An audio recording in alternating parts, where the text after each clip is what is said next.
Yo la team, c'est Monsieur Hervé, on se retrouve aujourd'hui pour une petite vidéo.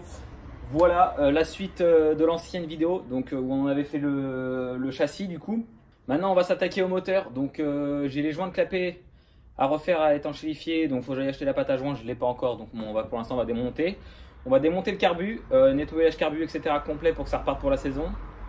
Démontage de la boîte à kick pour refaire une santé etc.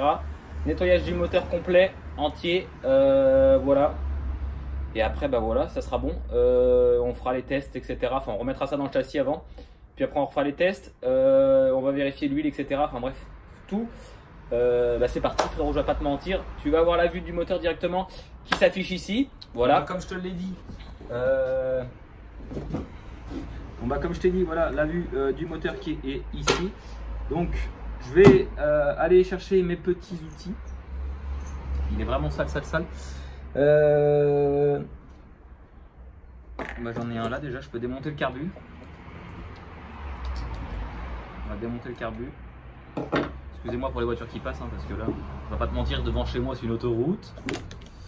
Le carbu, hein, là les durites, on avait mis la durite rouge. Ah, putain, il est plein d'essence ce bédo. Je vais le vider.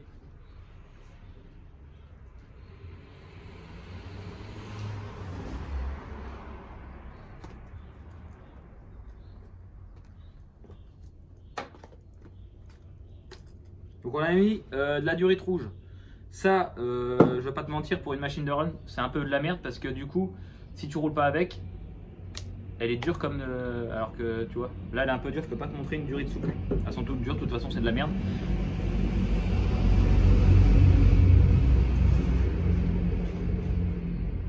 Merci le tracteur qui est passé. Donc ça c'est de la merde. On va acheter de la transparente. Ils utilisent ça du coup en motocross pour ceux qui ne le savent pas. Je vous mettrai le lien dans la description. On va utiliser de la durite transparente qui ne durcit pas. C'est fait exprès pour le motocross, hein, comme ça au moins ils n'ont pas de problème d'arrivée d'essence, etc. Moi j'ai pris un coupe essence comme ça. Comme ça, bah, ça évite que le carbu pisse ou quoi. Et puis on peut couper l'essence comme on veut. Parce qu'on a acheté un robinet, mais peu importe le prix qu'on a mis, il fuyait, c'était de la grosse merde. Là j'ai pas de problème, à coupe essence, t'appuies, hop, il se déclipse. Voilà. Donc je vous mettrai le lien dans la description. Là moi je vais en commander après la vidéo. De la durite transparente qui ne durcit pas. Donc bah du coup moi, voilà, hein, vous voyez, normalement une durite c'est une durite. Hein. Là je force et voilà. Elle est très dure. Enfin, avec l'essence ça durcit, c'est putain de caoutchouc de merde et c'est vraiment de la daube. Donc moi certes c'est plus design, tu vois. Là c'est mou, mais en fait quand je la prends, elle est dure. Alors que tu sais normalement je pourrais la plier dans tous les sens. Là je peux même pas du tout. Donc c'est de la merde. J'enlève ça. Donc aussi sur le carbu pour le trop plein.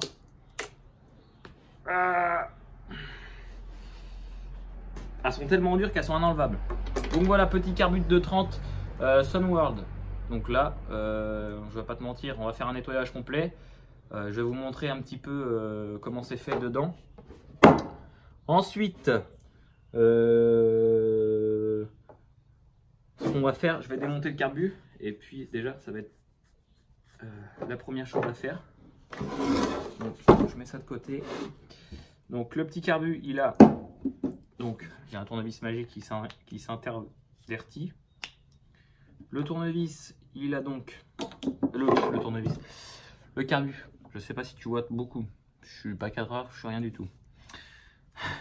Donc voilà, petit carbu avec le starter pour ce. Bon, je pense que tout le monde connaît, donc je vais pas me faire chier à expliquer 50 000 fois.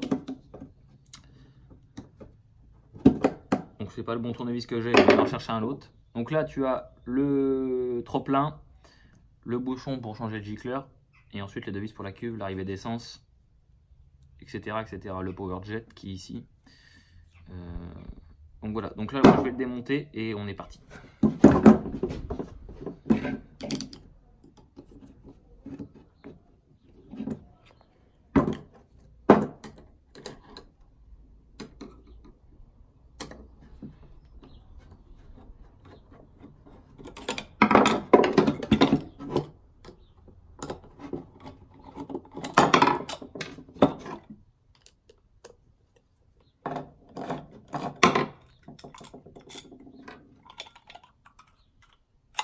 Power jet qui nous fait chier, faut prendre des branches. Donc pour ce qui est de la cuve, il y a un petit peu de dépôt au fond, je pense. Ouais, donc il y a du dépôt au fond de la cuve. Je sais pas si vous allez bien voir à la caméra, dans le rond là. Donc moi ce que je vais faire, parce que vu que ça fait au moins 1 an qu'il n'a pas tourné le scooter, je vais le démonter complet. Donc du coup tu as ton flotteur, le pointeau, la tige du flotteur. Dedans le gicleur principal, le gicleur de secondaire qui est ici. Moi je vais te le faire hors caméra, mais je vais aller passer un coup de soufflette partout. Tout démonter, le gicleur etc, le diffuseur etc. Donc tu as le diffuseur qui est là, le gicleur qui est dedans. Pour ceux qui ne savent pas, la vis de richesse et la vis de ralenti. Ensuite le power jet qui se visse ou se dévisse ici. D'ailleurs je vais le perdre, donc je vais le revisser pour l'instant.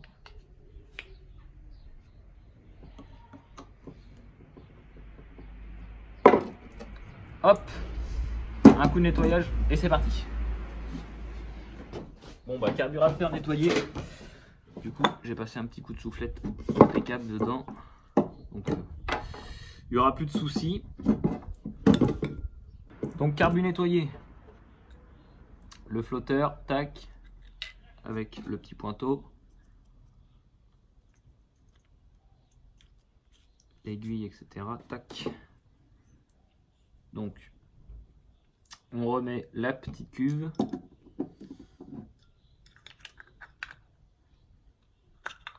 Voilà. Je vais remettre le power jet. Hop.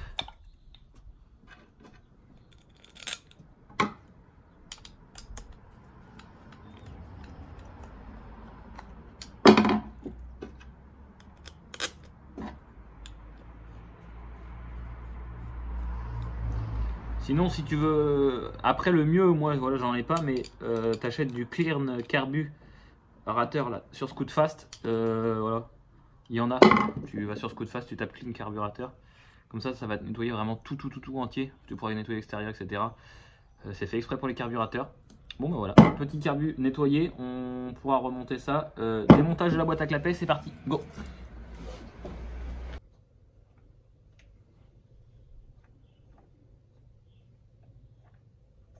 De toute façon, je pourrais pas refaire les joints tout de suite parce que j'ai pas la pâte à joint. La mienne a séché, frérot, elle est morte.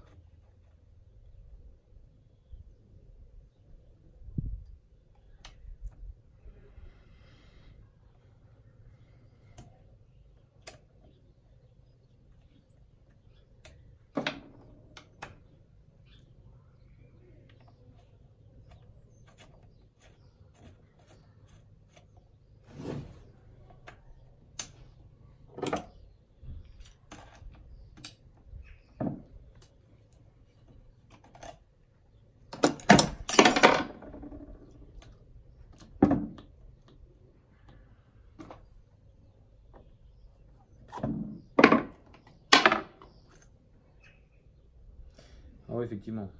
La pâte grise de merde là.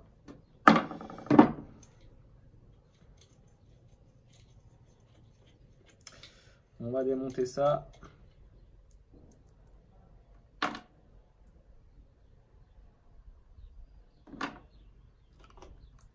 Donc la petite boîte à clapet, effectivement, ça fuyait encore parce que bah, il y avait de la merde.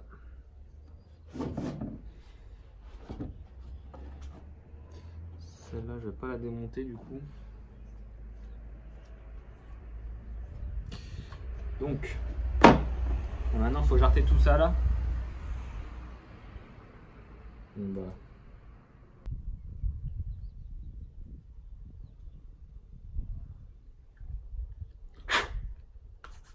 Voilà, donc on n'aura plus qu'à remettre de la pâte à joint propre. Bon, pour ce qui est des clapets, du coup, c'est pareil, il faut faire la même chose. Pâte à joint grise, hein, les gars, sur le moteur, c'est de la grosse merde. De la grise et de la bleue, c'est de la merde. Faut mettre soit la CAF rouge, soit la Loctite Facom en noir. Elle est nickel. J'ai toujours mis de la noire, je sais pas pourquoi j'avais mis de la grise là, parce que je devais plus avoir de la noire. Bon, maintenant, il faut tout gratter. Donc, on s'enlève facilement. On va plus qu'à mettre un petit coup de propre quand même. Après. Et puis ça sera nickel. Donc pour ce qui est de la boîte à clapet, c'est de monter. Donc ensuite, là, normalement vous voyez bien. Voilà, impeccable. On va passer au carter de kick. Donc ça va dégager le kick de merde, la rose. On va le dégager. Soit on va le repeindre pour la saison ou pas. Parce qu'on va changer quelques pièces moteurs. Je sais pas dans quel état que c'est là-dedans parce que ça fait très longtemps que j'ai pas ouvert ça. Ça fait, je vous dis, ça fait 1 an et demi, voire 2 ans maintenant qu'on a fait le moteur. Je l'ai pas rouvert depuis. Hein. À vrai dire, il a tourné qu'un sale bruit. Après, l'ancien sale bruit, on n'y a pas été. 3 vis pour tenir le carter de kick, c'est la base.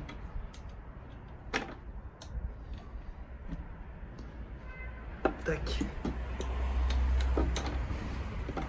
Ça doit pas être joli à boire là-dedans.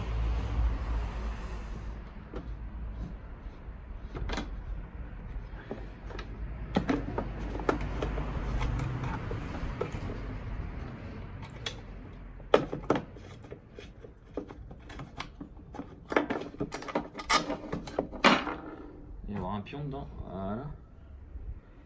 Donc, du coup, on a correcteur grand plage mal aussi qui est dedans. Mais un embrayage d'origine parce qu'on a éclaté le Doppler X86 donc ça se tendra nickel. Bon, en fait c'est plutôt en bon état, hein. C'est pas trop dégueulasse, un bon gros coup de nettoyage vite fait là avec du nettoyant frein et puis ça sera nickel, hein. J'ai pas de fuite niveau carter transmission donc c'est nickel. Donc du coup ce qu'on va faire comme embrayage, je sais pas du tout trop ce qu'on va faire. Donc pour ceux qui ont déjà testé sur des configs 70, là on a 70 most, dites-moi qu'est-ce que vous avez mis comme embrayage sur votre machine ou quoi. Ça nous intéresserait pas mal, hein, je vais pas te mentir. On n'a plus qu'à nettoyer tout ça. Les galets, faudra que je fasse les tests, hein. Je peux pas essayer avant malheureusement. La bougie c'est neuve, donc elle avait été changée. Donc voilà, faudra qu'on change les galets. Donc je pars direction... faut que j'aille à Leclerc acheter de la pâte à joint noire. Normalement il y en a, s'il y en a encore en stock. Et il faut que j'aille acheter du nettoyant frein chez AD, si vous avez un AD par chez vous.